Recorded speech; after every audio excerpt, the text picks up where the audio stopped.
नमस्कार, पर्पल भारत में आपका स्वागत है।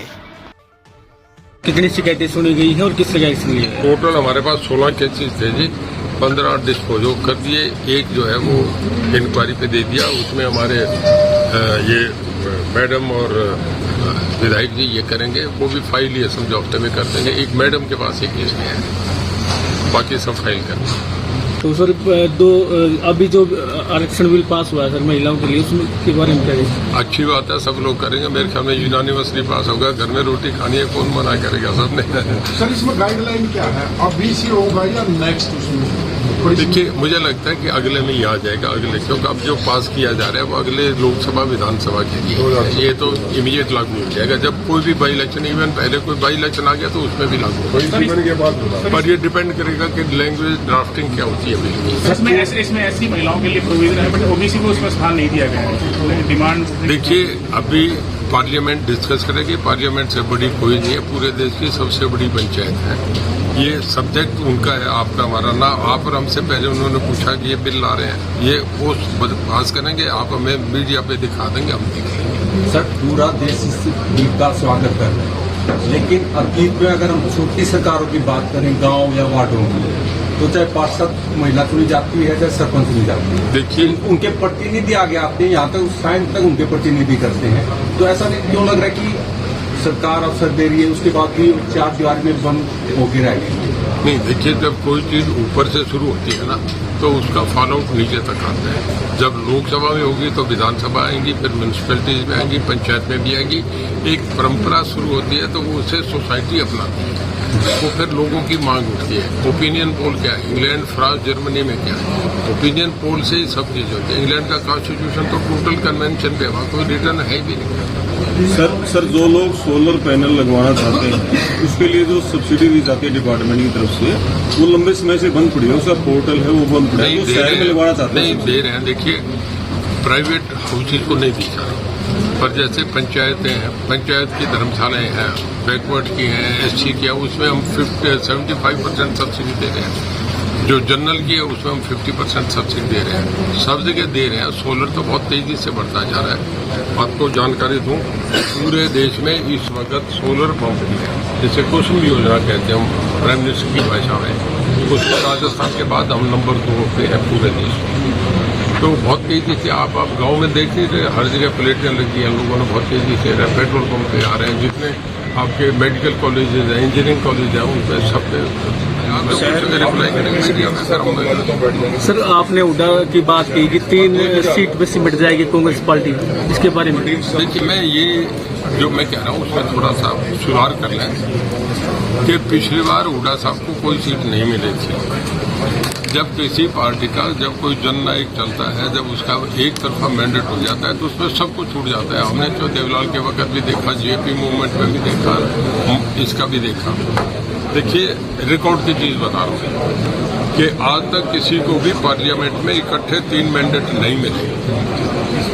इंदिरा गांधी भी 77 में हार गई थी, उसके बाद फिर बन गई 80 में। वो अलग है, मतलब 3 बार कंटिन्यूस देश का प्राइम मिनिस्टर। एक बार जवाहरलाल नेहरू बने थे, उसके बाद आज तक नहीं बने।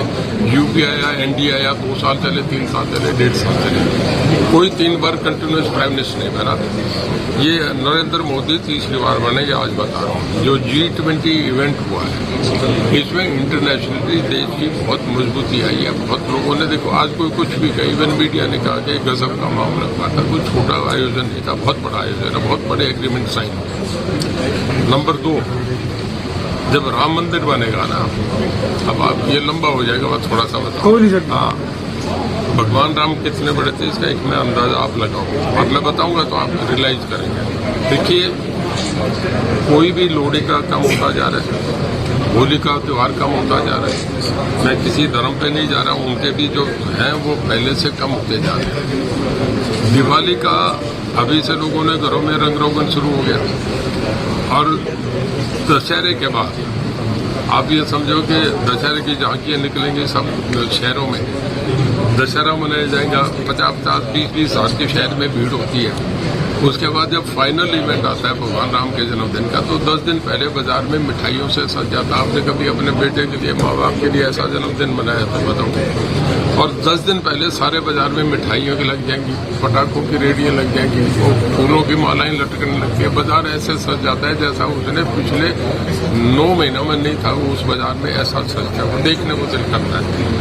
और फिर हर घर में दीप जलाए जाते हैं, हर घर में मिठाइयाँ बनती है। आर्मी में तो घर पहुंच जाता है, कॉलेज में तो पहुंच जाता है, सर्विस में तो घर, सबकी हाजिरी उस दिन 100% घर जाती है। कोई खेत में रह रहा है उसके भी लाइट जलती है। आप ये समझो कि हजारों साल बाद भी भगवान राम को जब इतना मनाया जाता है तो उससे बड़ा कोई आदमी था ही नहीं। ये मेरी गलत बात है तो बता दो सर, अच्छी बात है। इतना बड़ा आयोजन मैं आपसे बता रहा हूँ। जिस दिन अयोध्या में, जिस दिन राम मंदिर का उद्घाटन हो जाएगा, पूर्ण भव्य दिखाई देगा, आपका मीडिया दिखाएगा, घंटे भर से देखेंगे, तो फिर हिंदुस्तान के लोग जैसे सिर्फ कहीं भी बैठा हूँ, ऑस्ट्रेलिया में, न्यूजीलैंड में, तो वो कह रहे हैं नई पार्टी का आगाज हो सकता है, क्या आपको क्या लगता है? देखिए, पॉलिटिकल आदमी हैं, मेरे से ज्यादा उम्र में बड़े हैं, कुछ न कुछ निर्णय तो करेंगे। मैं भी देख रहा हूँ, वो भी तब तक कई जगह दाएं बाएं कॉन्टेक्ट कर रहे होंगे कि कहाँ करना चाहिए, उनका अपना निर्णय है। हर आदमी एक राजनीति की परिभाषा है एक लाइन में, जहाँ विचारों का विरोधाभास हो उसे प्रजातंत्र कहते हैं, प्रजातंत्र की कहते। तो अपना जो फैसला करेंगे आप हमें बताएंगे, ब्रेकिंग न्यूज आएगी, हम देखेंगे। सर 25 सितंबर की रैली है, ताऊ देवीलाल के जन्मदिन है, आप पहुंचेंगे वहाँ पे? लेकिन मैं हर साल करता हूँ, उनके जन्मदिन पे मेरे घर पे लोगों को बुलाता हूँ, खाने का आयोजन करता हूँ, अपने अपने तरीके याद करने का। अब उसमें मेरे 10-12 हज़ार आदमी आते हैं। आपको तो मीडिया वाइजर सब टीवी पे समूह टेलीकास्ट होगा, उन्हें सबको भोजन कराता हूँ उनकी अपने तरीके की तसल्ली पर। वैसे मैं उनकी एक समृद्धि दिवस में एक रैली करना चाहूँगा, समृद्धि दिवस है, क्योंकि जो साहब के जन्म का तो डेट तो किसी को है नहीं। मैं कई बार बादल साहब से पूछता था कि बादल साहब हमारे पारिवारिक रिश्ते हैं कि अभी उनकी 6 महीने पहले डेथ हुई है कि आपकी कितनी उम्र है, तो कहते जी पता नहीं कब पैदा हुई थी, मतलब उन्हें पता ही नहीं था। तो हमारे बाबूजी उनसे 10 साल बड़े थे। मैं मेरे जन्म का जब माँ से पूछ रहा था तो माँ ये कहती थी कि रोड़े साल से 2 साल पहले तुम पैदा हुए। अब रोड़ा 47 को कहते हैं, जब पार्टीशन हिंदुस्तान पाकिस्तान अलग हुआ, उससे 2 साल पहले, मतलब महीना ही याद नहीं। तो जो देवीलाल का जन्म तो 1914 में हुआ था। अब उनको उस वक्त कौन देखता था? मैं स्कूल पढ़ने गया तो हमारा मुख्तियार जो था, जो बदल देखता था, वो मुझे स्कूल छोड़ने गया, मुझे याद है। तो कहने के नहीं 5 साल से पहले नहीं लिखा, बोले 7 साल लिख देना, क्या दिक्कत है, उम्र ऐसे लिखी जाती है। तो कभी ओम प्रकाश जी 1 नवंबर मनाते थे, याद है ना आपको, 1 नवंबर का जन्मदिन होता था। अब 25 सितंबर कर दिया, मतलब बैक लेके 5 महीने पहले। मैं तो समृद्धि दिवस में याद करने के लिए मनाऊंगा, फरवरी मनाऊंगा, कह के जा रहा हूँ कि 1 लाख से कम भूल। सर उचाना विधानसभा की बात करें तो सीट बनती जा रही है, वहीं वीरेंद्र सिंह का जो परिवार है वो ये कह रहा है कि दुष्यंत चौटाला चुनाव नहीं लड़ेंगे, और जो डिप्टी सीएम दुष्यंत चौटाला वो कह रहे हैं कि चाहे कुछ भी हो जाए वो चुनाव लड़ेंगे। और प्रेमलता सिंह जो पूर्व विधायक है उसका ये आरोप है कि दुष्यंत चौटाला ने तो काम ही नहीं करवाए, कोई एक लिस्ट हमारे को दे दी काम होगी। देखिए, पॉलिटिकल आदमी अपने अपने स्टेटमेंट देता है। मैं आपसे बता रहा हूँ, दुष्यंत भी लड़ेगा और उनका परिवार भी लड़ेगा, दोनों लड़ेंगे। चुनाव पक्का है, दोनों को लड़ना पड़ेगा, बैकआउट नहीं हो सकता, ये मैं बता रहा हूँ। मैं ऑन रिकॉर्ड बता रहा हूँ कि हमारी 47 डिस्कॉम कंपनी है जो गवर्नमेंट टोटल देश में, जिसमें हमारी 2 है, यूएच और यूएच रीजन और डीएच, दक्षिण हरियाणा उत्तरी हरियाणा। हम 2014 में 31वें नंबर पे थे लाइन लॉस के मामले में, हमारा 31% लाइन लॉस था। आज हमारा 9 है, गुजरात के बाद हम नंबर 2 है। हम उस वक्त हमारी कंपनी 47 में we were placed at 15th and 17th position, अब we have come to 5th and 6th position. मतलब पहली 4 कंपनी गुजरात की, अगर स्टेट वाइज जाए तो गुजरात के बाद हम नंबर 2 है। जर्मनी में जहाँ सबसे कम लाइन लॉस है वहाँ 7% है, 9 से नीचे तो एक अचंबा है। हम इसे शायद 1 साल बाद कंप्लीशन पे मार्च टू मार्च होता है, इस मार्च में हम इसे 9 से भी नीचे देंगे। तो 1 डिजिट में लाना बहुत बड़ा अच्छा है। हमारे जो आर.के. सिंह जी हैं, उन्होंने एक लेटर लिखा है और रिकॉर्ड है, और मैं अगली बार कॉपी दिखा दूँ।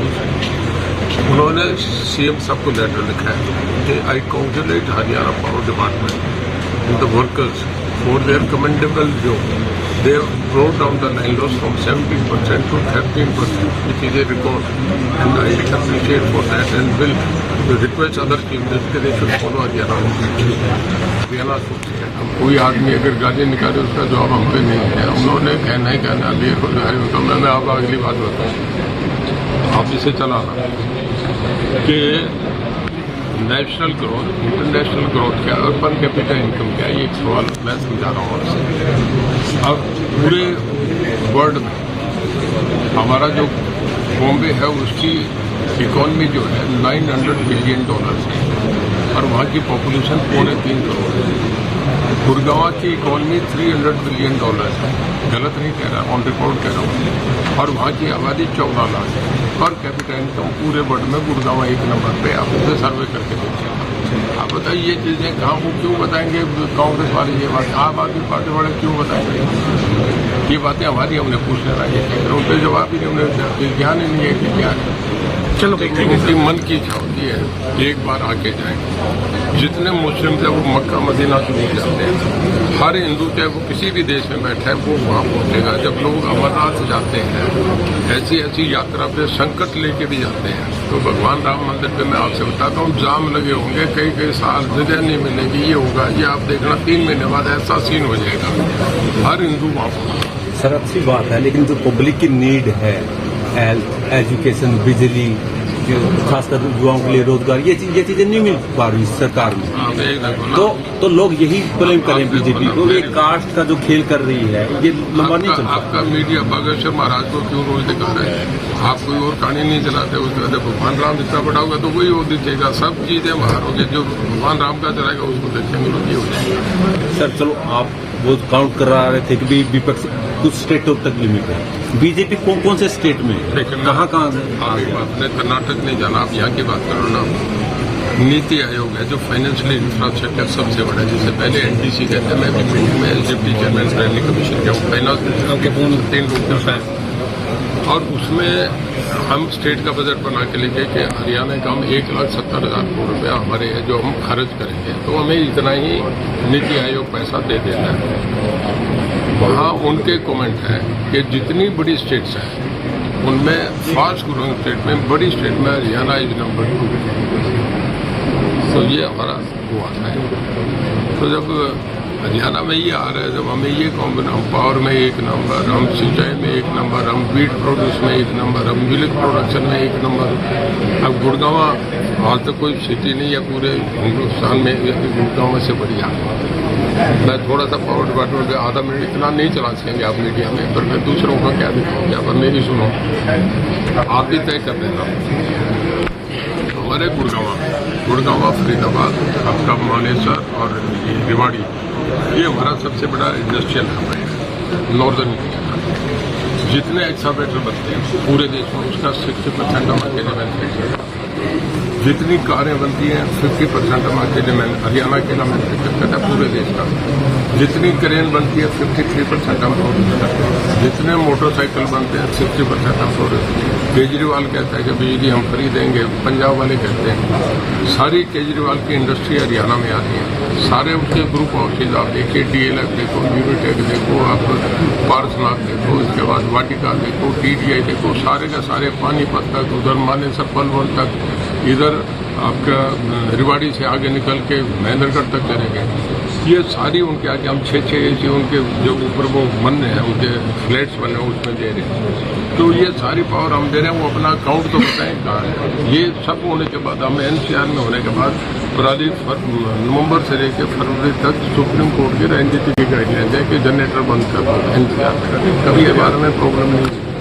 तो हर तरीके से हरियाणा 1 नंबर पे जा रहा है।